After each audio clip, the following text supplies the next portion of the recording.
Hello, this is Joan Fernley, your French and Latin diction coach for choirs.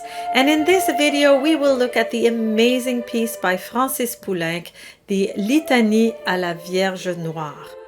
My initial plan was to keep things simple and do a simple diction video, but if you've been following me for a while, you know that I can't resist a good story.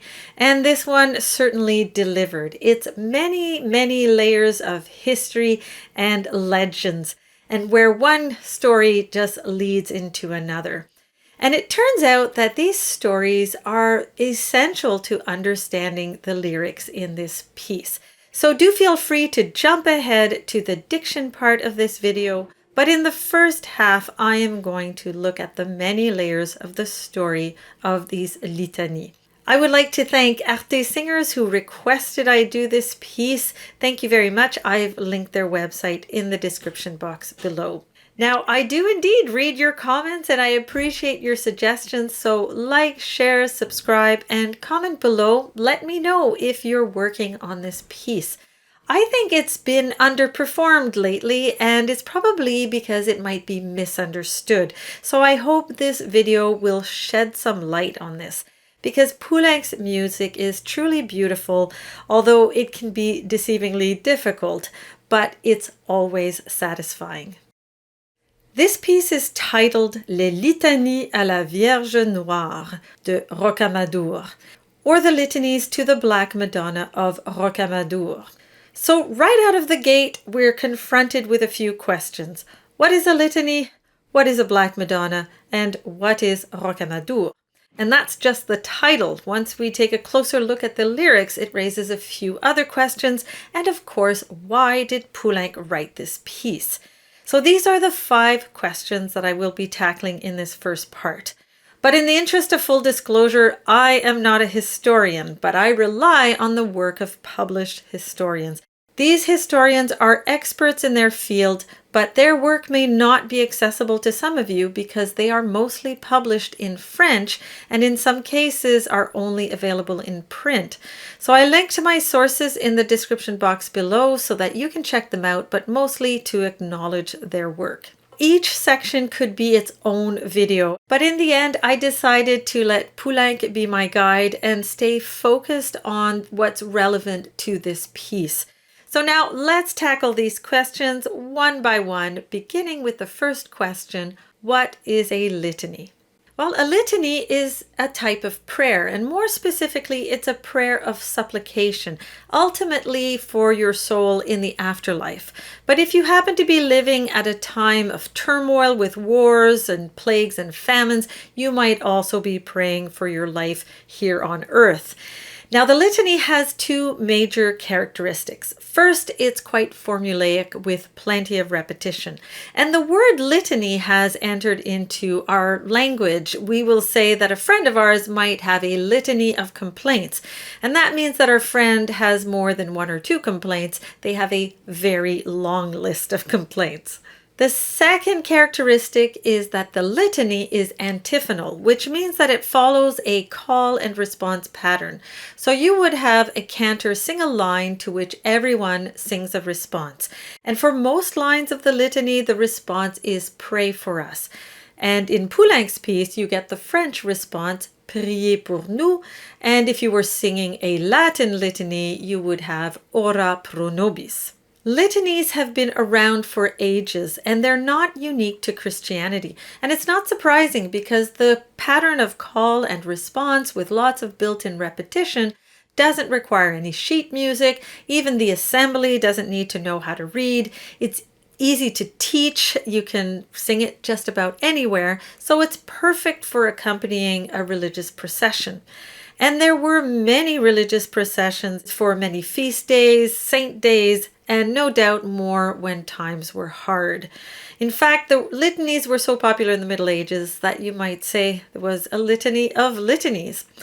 But by about the 17th century, the church tightened its grip on acceptable religious practice, and only litanies published in church-sanctioned books would be allowed for church services. And today there's just a handful of official litanies. The most widely known is the Litany of the Saints, typically sung on the eve of Easter Sunday. And there is only one official litany to the Virgin Mary, and it's not Poulenc's litany. The official one is the Litany of the Blessed Virgin Mary, which also goes by the name of the Litany of Loreto because it originates from Loreto in Italy. Both the Loreto and Rocamadour litanies follow the same pattern, but the lyrics are a bit different. And interestingly, both are related to representations of the Virgin Mary as Black Madonnas. So that leads me into the next question. What is a Black Madonna? This is perhaps the most important question to answer because your choir and your audiences will want to know. And it's a tricky question if you want a meaningful answer because this topic has been the stuff of legend for years. Black Madonna statues are found all over Europe, but they are mostly concentrated in France and more specifically in the more southern regions of France. So you're not alone if you find it a bit baffling that there would be such a devotion to these depictions of Mary in countries that are traditionally white. But these depictions of Mary as a Black Madonna have nothing to do with modern notions of race. The features are definitely intended to be European, and Mary is depicted in a way that is consistent with the depiction of European nobility. Many of the origin stories of these Black Madonnas and their associated miracles are very similar to the stories around other statues of the Virgin Mary. And for a long time, it was next to impossible to separate fact from fiction and impossible to know why some of these statues were Black.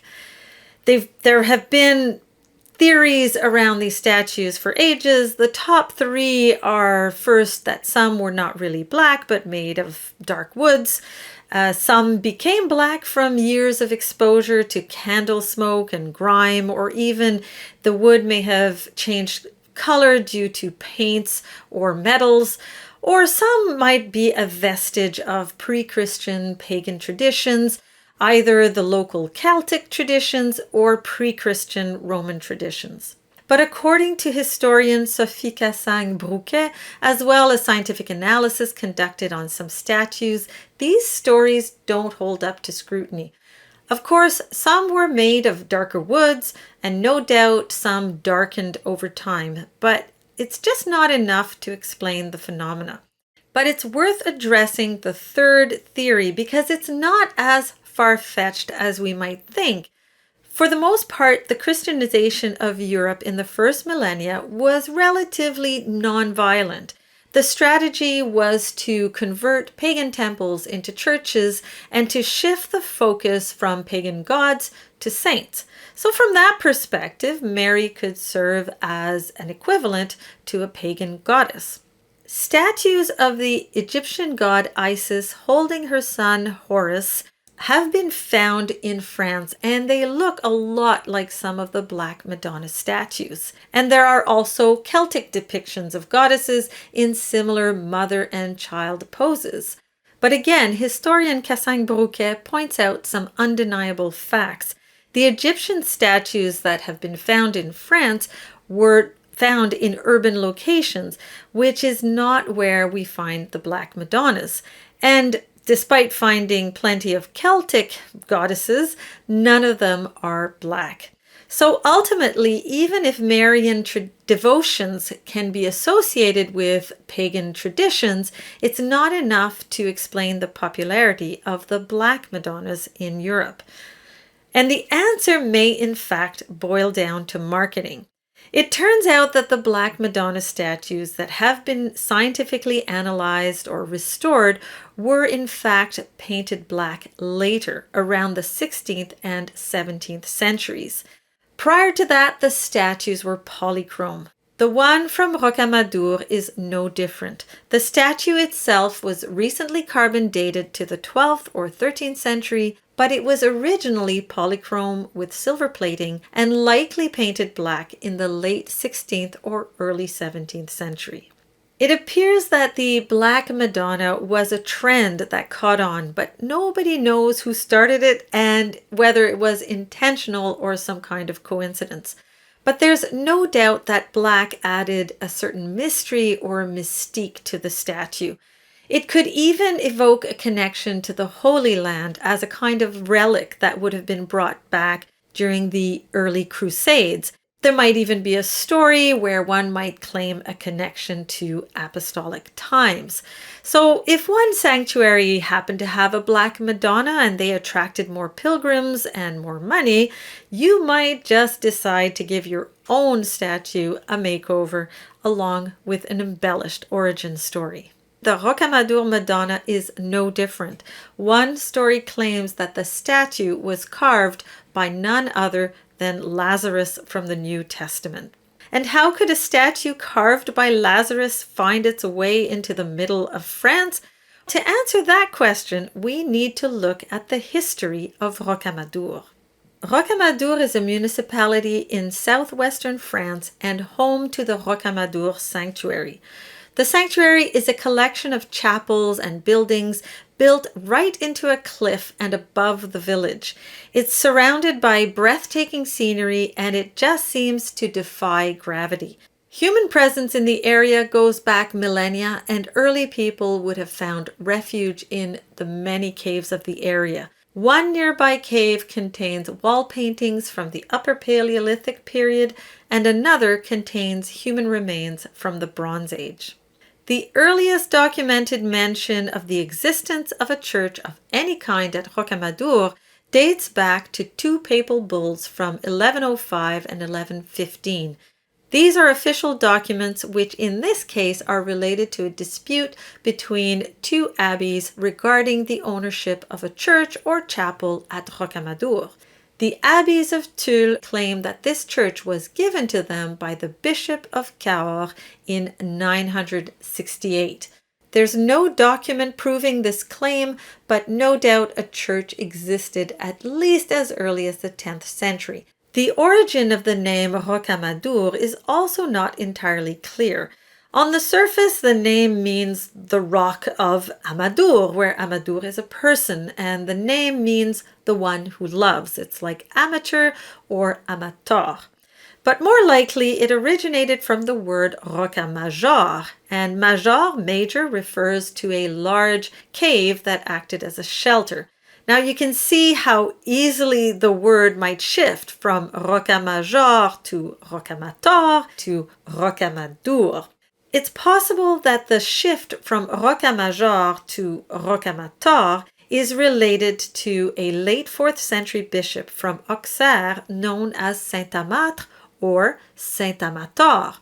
Now, Auxerre is quite further up north, and a connection to the Rocamadour location is not a given at this point. We need to fast forward to the early 7th century when another bishop from Auxerre, Saint Didier, is said to have brought relics of Saint-Amatre to the city of Cahors.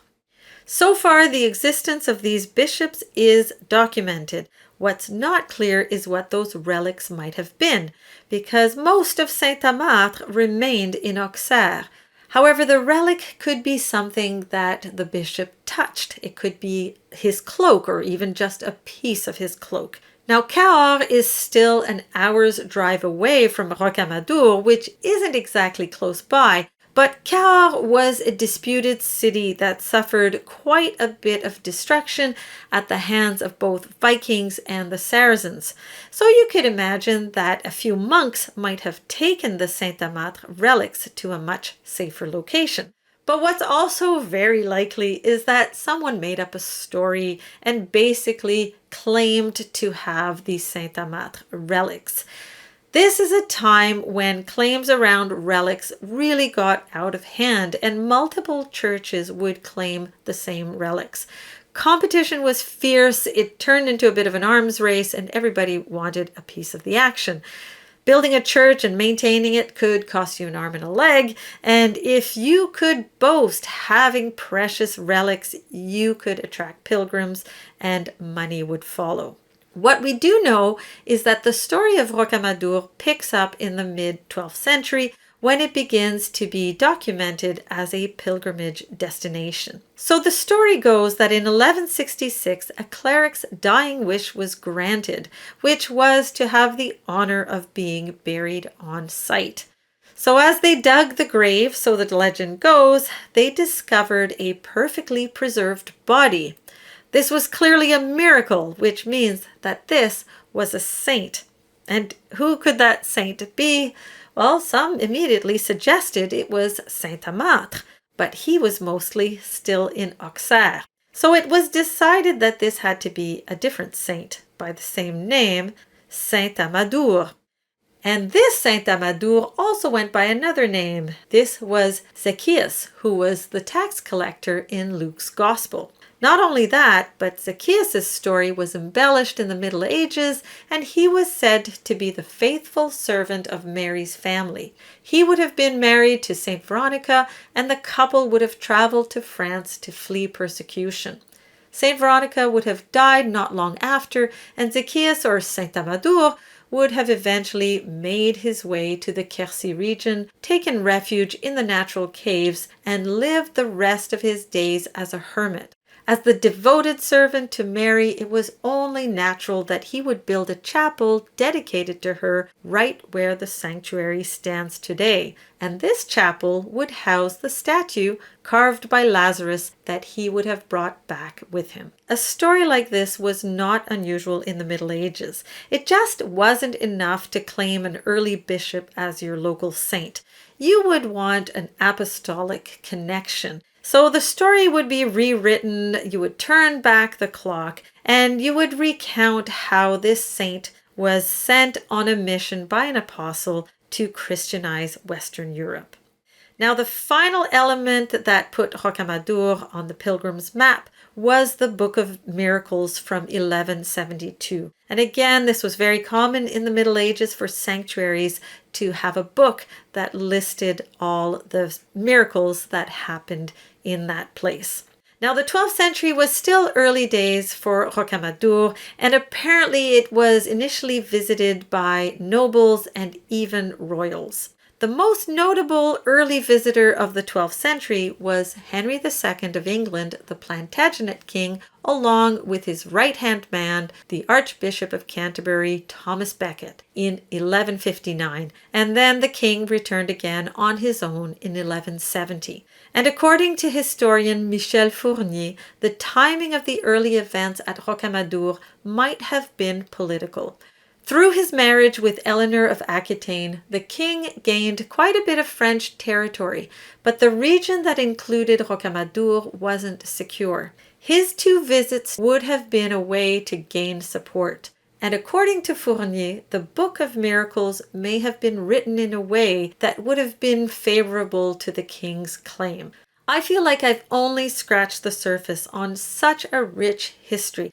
But with this knowledge, we can now look at a few key passages of the litanies. When I started researching this piece, I was struck by the fact that I couldn't find any reference to this litany other than in Poulenc's piece. And I was going on the assumption that these litanies would be at least a couple of 100 years old. But upon closer inspection of the lyrics, I realized that it may actually be a bit more recent.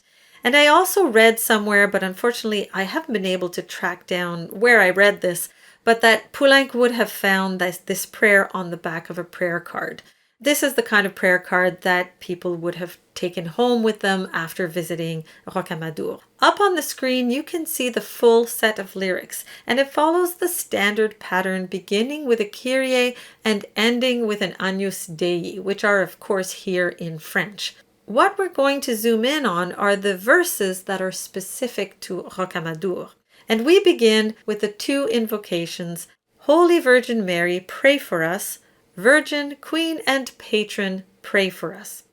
Now, on the surface, there is nothing exceptional about these 2 invocations. However, in 1638, King Louis XIII fulfilled a solemn vow and dedicated his kingdom to Mary, making her the patron saint of France.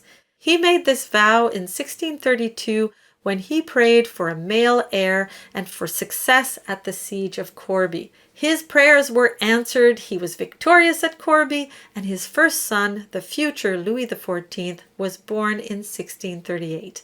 Part of his vow included building a new main altar dedicated to Mary at Notre-Dame de Paris.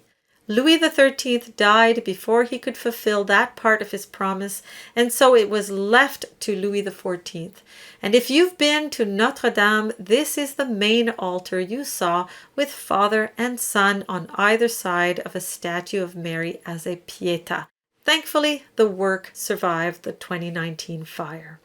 The next two invocations are direct references to Zacchaeus, the tax collector from Luke's Gospel, and his devotion to Mary. It's interesting that the second line says Zachée ou Saint-Amadou. It's as if the author wants to make it absolutely clear that these two are one and the same.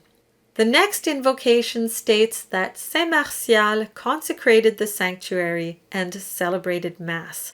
Saint Martial was the 3rd century bishop of Limoges, just about an hour's drive north of Rocamadour. He's another example of a local saint whose story was rewritten, connecting him to an apostle. In this case, none other than Saint Peter, who would have baptized Saint Martial and sent him on an evangelical mission to France. The connection to Rocamadour is that Saint Martial would have greeted Saint Amadou and Saint Veronica upon their arrival in France. The next line translates as Queen next to whom Saint Louis knelt, asking for France's prosperity. Now this is King Louis IX, the same king that built the Sainte-Chapelle in Paris to house the many holy relics he brought back from a crusade in 1239. All the relics were connected to Christ's passion, most famously the crown of thorns and a piece of the cross. 5 years after his return on French soil in May 1244, Louis IX visited Rocamadour and thanked the Virgin for the birth of his first son. So far, the invocations can claim to have, to a certain extent, more or less, some historical connection. But this next invocation puts us squarely in French literary mythology. Queen, to whom Roland dedicated his sword, pray for us. This is Roland of La Chanson de Roland. Roland's song is an epic poem that dates back to the 12th century, which tells the very long and embellished tale of the Battle of Roncevaux Pass, which pitted the French against the Saracens in 778 during the reign of King Charlemagne. And like all legendary noble knights, Roland had a powerful sword named Durandal. At a key moment in the story, Roland was fatally wounded and all seemed lost. And so as not to let his powerful sword fall into enemy hands, he tried to break his sword. He threw it against the rock, but instead of breaking the sword broke the rock, which split in half. Roland then grabbed his sword and threw it back to his homeland. It flew magically many kilometers northeast, right up to Rocamadour, where it lodged in the rock, where it remains to this day. But apparently it dates back to the 19th century. And speaking of battles, the next line says, Queen, whose banner won the battles, pray for us. It's hard to know if the author had a specific battle in mind, but as patron saint of France, Mary would have been called upon for protection in just about any battle. The next invocation says, Queen, whose hand delivered the captives, pray for us. Over the first millennia, many Christians traveled to holy places. One might travel all the way to Jerusalem, or you might go to Rome or Constantinople, or you might stick closer to home and travel to a local holy place with a reputation for miracles and where special relics were kept. These travels were not really pilgrimages. The essence of the pilgrimage is the journey itself, and it's usually an act of penance. So it involves a certain amount of pain and suffering, and you would be expected to complete your journey on foot. So a pilgrimage might be undertaken by choice if you felt especially sinful or you had special prayers you needed answered. And if you could afford a horse, you might not walk the whole way there. But if you committed a crime such as stealing from the church, committing adultery, or something far worse, you may not have a choice in the matter. Convicted criminals would be sentenced to go on pilgrimages for the expiation of their sins and to purge their crimes. Criminals would be shackled and sent on their way to walk the pilgrim's road until their chains wore off or until they were miraculously released from their chains. Of course, many would arrive still shackled, and if they came to Rocamadour, they would climb the many steps on their knees up to the chapel where they might pray to the Virgin Mary and be miraculously released. It's said that freed prisoners would leave their chains behind as an offering or ex voto. And to this day, you can still see a couple of chains up on the wall in one of the Rocamadour chapels. The next line, Notre Dame, whose pilgrimage is enriched with special favors, no doubt refers to the many miracles attributed to Mary and listed in the Book of Miracles.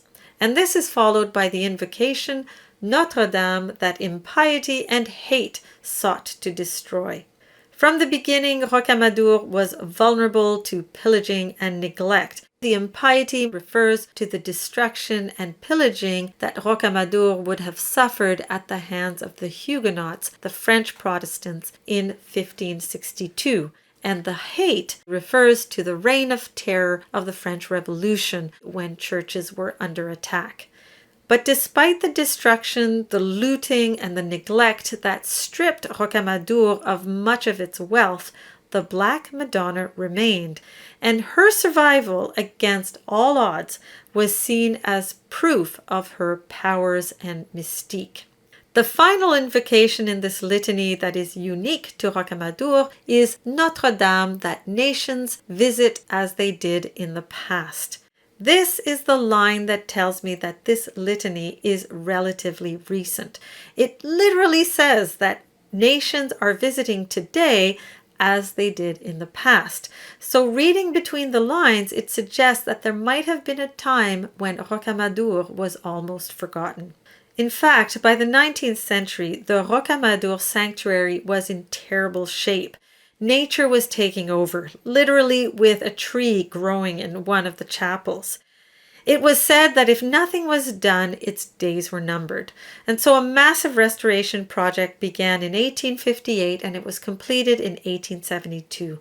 And this was, in effect, the beginning of the rebirth of Rocamadour. And by the turn of the century, travel became more and more accessible, and pilgrims and tourists began to visit Rocamadour, including Poulenc. So now, why did Poulenc write the Litany à la Vierge Noire? Poulenc composed the Litany à la Vierge Noire in the summer of 1936, following two events that had a profound impact on his life. There was the road accident that cost the life of his friend and fellow composer Pierre-Octave Ferroux, and there was his visit to the Rocamadour sanctuary a week later. I can only imagine what Poulenc might have felt.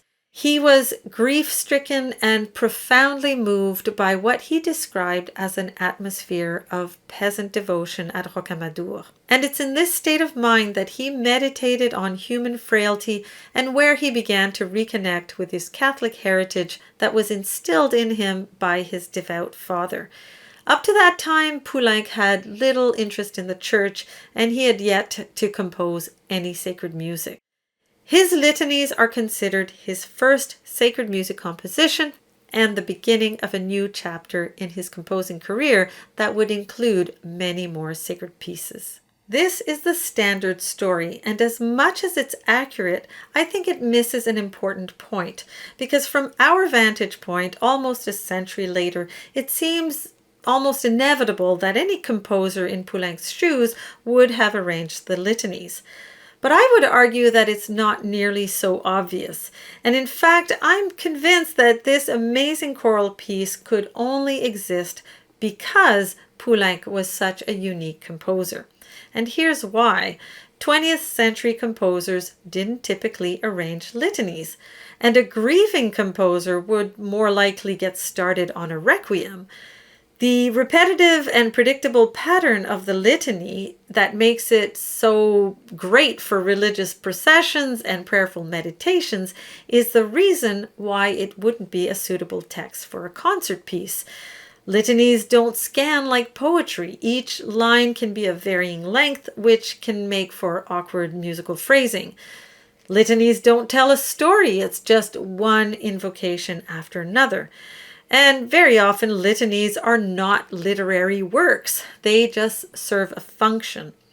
So as far as the Rocamadour litany goes, it's not even an official church litany, which means that it's not really officially a sacred piece. It's actually a simple, sentimental prayer of questionable theology, with many invocations that are the stuff of legend and national pride. And it was probably printed on a mass-produced prayer card, much like a postcard that visitors would bring home as a keepsake or maybe use in their personal devotions. So for all these reasons, I think most composers would not have given these litanies a second thought. But I think it's precisely for these same reasons that these litanies captured Poulenc's imagination. Poulenc's music is profoundly human. Nothing feels forced or out of place in his music. His depth of feeling is both kind and playful. He found meaning and humor in life's absurdities and contradictions. And this mirrors his own life. He came from a privileged background. He wrote sophisticated music, but he was always haunted by the fact that he had far less formal training than many of his contemporaries. He also suffered bouts of depression and had to come to grips with his homosexuality. It's telling that Poulenc said that his visit to Rocamadour led him back to the faith of his childhood, because his faith was often said to be far more emotional than theological. This was an emotional connection.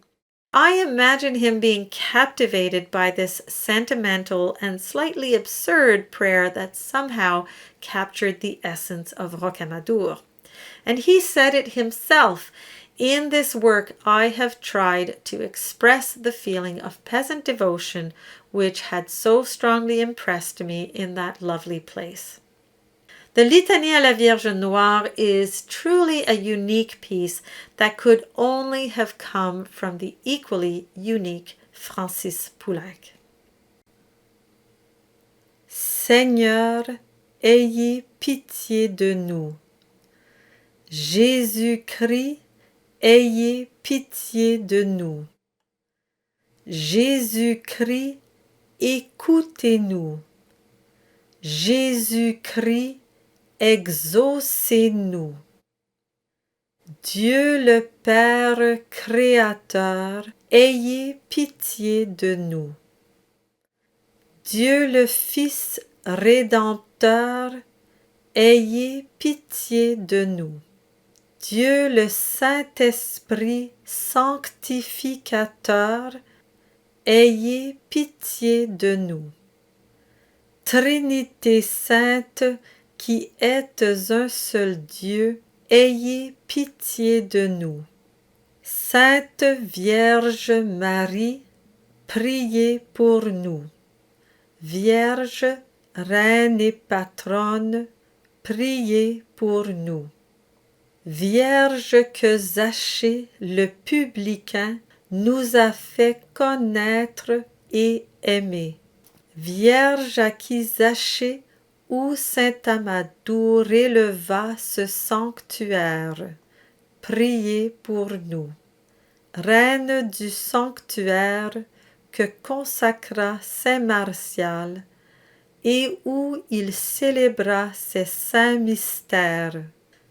Reine près de laquelle s'agenouilla saint Louis, vous demandant le bonheur de la France. Priez pour nous. Reine à qui Roland consacra son épée, priez pour nous. Reine dont la bannière gagna les batailles, priez pour nous. Reine dont la main délivrait les captifs, priez pour nous. Notre-Dame dont le pèlerinage est enrichi de faveurs spéciales. Notre-Dame que l'impiété et la haine ont voulu souvent détruire. Notre-Dame que les peuples visitent comme autrefois. Priez pour nous. Agneau de Dieu qui effacez les péchés du monde, pardonnez-nous. Agneau de Dieu qui effacez les péchés du monde, exaucez-nous. Agneau de Dieu qui effacez les péchés du monde, ayez pitié de nous. Notre-Dame, priez pour nous, afin que nous soyons dignes de Jésus-Christ. My approach for the tips and tricks for this video will be a bit different than in other videos, and I will not be doing the coaching session where I go through the piece line by line. And this is because there are a few challenges that I wanted to address, and by the time I'm done addressing all these challenges, we'll have gone through pretty much the whole piece. As far as French pronunciation goes, you need to find a vocal placement that is very high, very bright, and very forward. And this contrasts with English, where the placement is a bit further back. But you also want to capture in this piece Poulenc's minimalist, modern, and elegant French aesthetic. Obviously, you want clear diction, but you don't want to overdo it so as not to distort these very minimalist musical phrases. The first thing that might trip you up is the eternal question of how to roll the R's. And normally for classical music, my advice is to roll the R on the tip of the tongue, as in the word reine. This is the standard time-tested way to sing French repertoire. But if you've been listening to recordings on YouTube of some very good French choirs, you might have noticed some of these excellent performances where the choir sings an R that sounds a bit more modern. And it's not necessarily rolled on the tip of the tongue, it might be rolled in the throat. Now, it's not the harsher R that has air, which would be something like reine, but it might still be in the throat like reine. So there's absolutely nothing wrong with this to have that soft roll in the throat, but really that depends on the choir if you're able to do it. If you want to do it, you can definitely roll on the tip of the tongue, and that's what I would normally advise for English choirs, especially because you want to avoid the English R. So a few examples will help make this point. We have two examples here where we have an R at the beginning and R at the end. And the one at the beginning is part of the accented syllable, and the one at the end is not accented. So the first one will have a bit more emphasis, and the last one will just have a little flip. So we have créateur and rédempteur. So the very end is just a micro flip. Now, the word reine is also a great example because it comes up a number of times in the middle of the piece. And the first couple of times it comes up when it's pianissimo. So you just go at it very lightly, just one flip, reine. But the other invocations are forte and accented, and certainly there you could do a much stronger R. Now, a last example is the word vierge.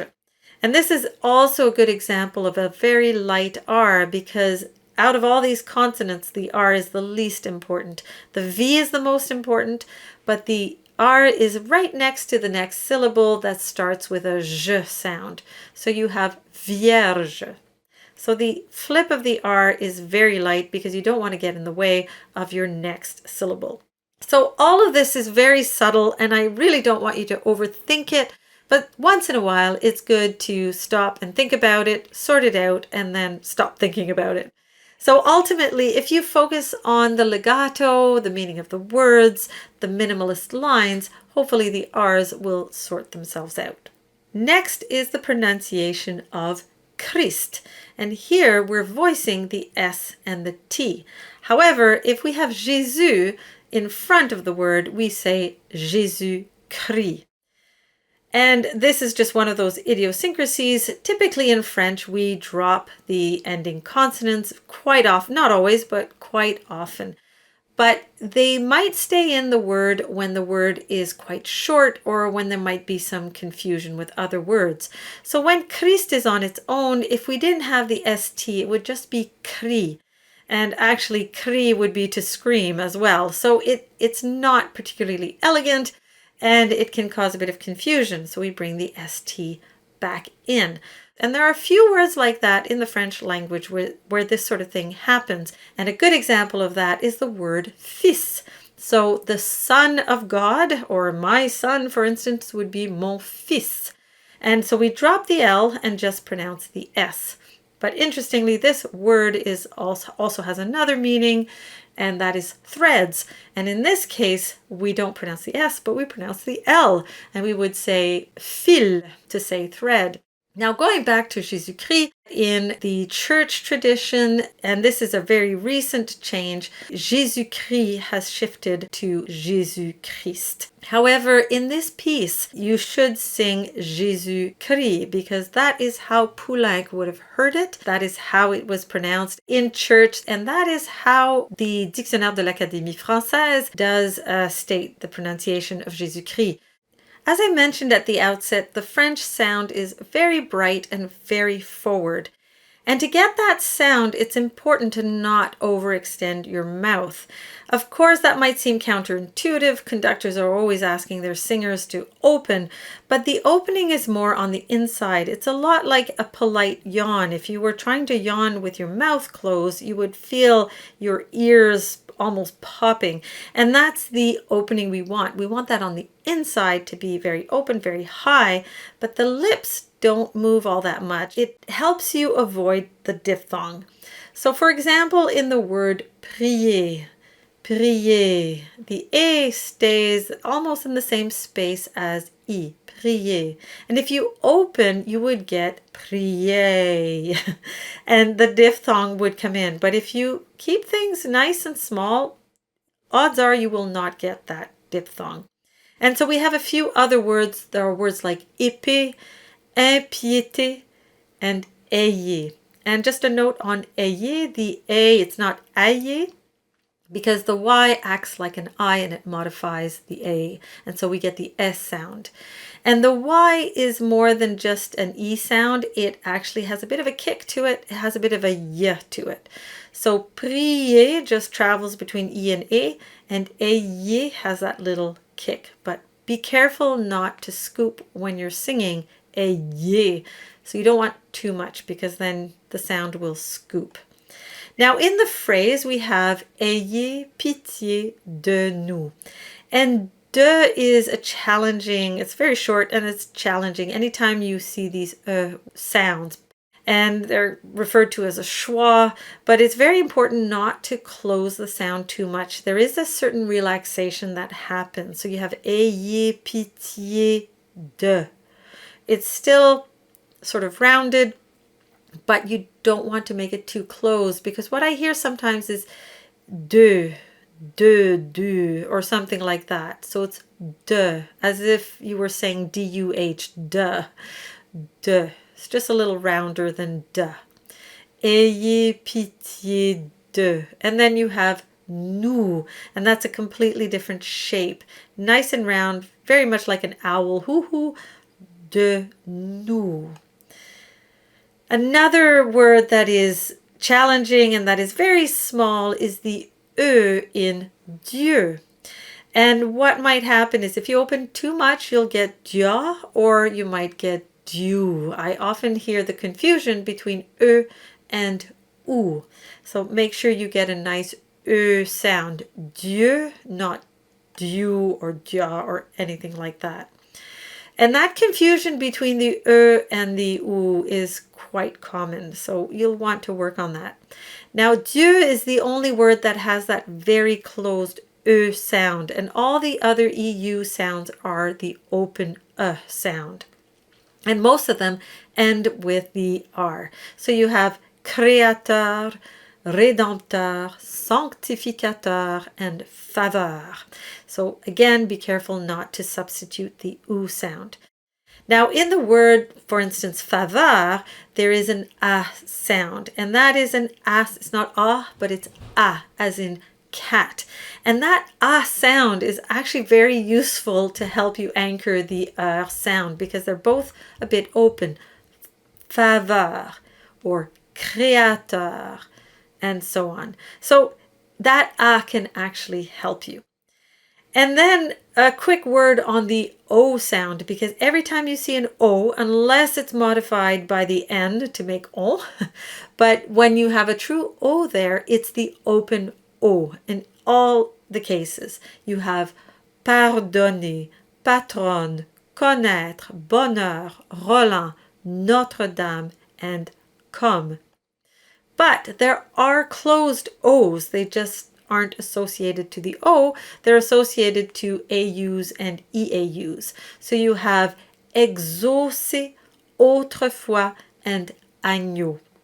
Now my final tip is to emphasize the pronunciation of U, because U is not in the English language, and there are a few words in this piece that have the U that come up, and notably in Jésus, Jésus-Christ.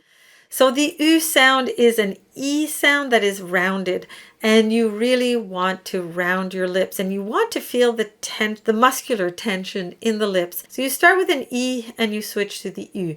E, U. So you really want to round right around there. So of course we have Jésus-Christ.